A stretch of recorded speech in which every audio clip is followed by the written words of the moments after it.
Stump exercise हमें करनी पड़ती हैं, बिल्कुल उसको शुरू में ही करना पड़ता है। Wrapping the stump helps in its healing, shrinkage and maturation. This can be done with a crepe bandage.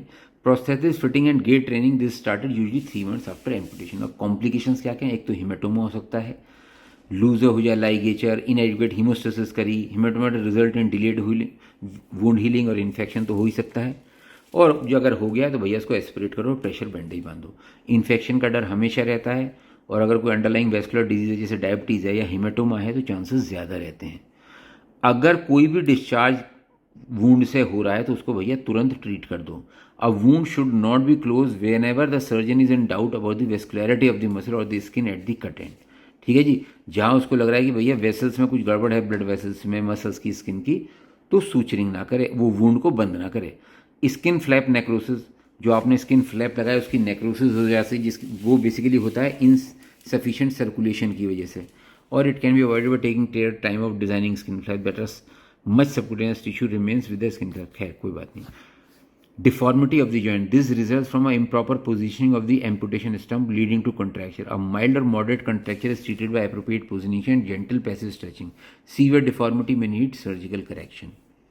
Neuroma बन सकता है जहाँ पे आपने एंड नर्व एंड पे काटा। In case of a neuroma is bound down to the scar tissue because adhesion it becomes painful. भाई अगर जहाँ पे स्कार टिश्यू आ रहा है और वहाँ पे न्यूरोमा आ गया तो पेनफुल हो ही जाएगा।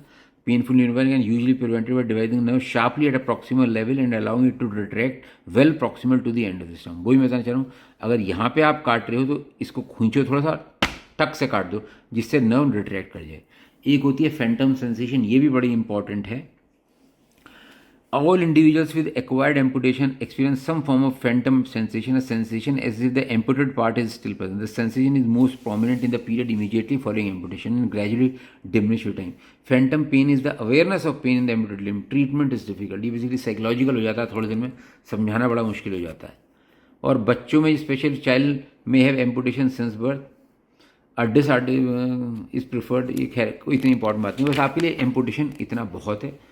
Commonly use prostheses above knee amputation में क्वाड्रिलेटरल सॉकेट प्रोसेसेस यूज़ करते हैं, बिलो नी में PTB patellar tendon bearing prosthesis use करते हैं, सिम्स एम्पुटेशन में कैनेडियन सिम्स प्रोसेस करते हैं, और पार्शियल फुट एम्पुटेशन में शू फिलर्स करते हैं। जो सिम्स एम्पुटेशन होता है वो होता है थ्रू दी एंकल जॉइंट।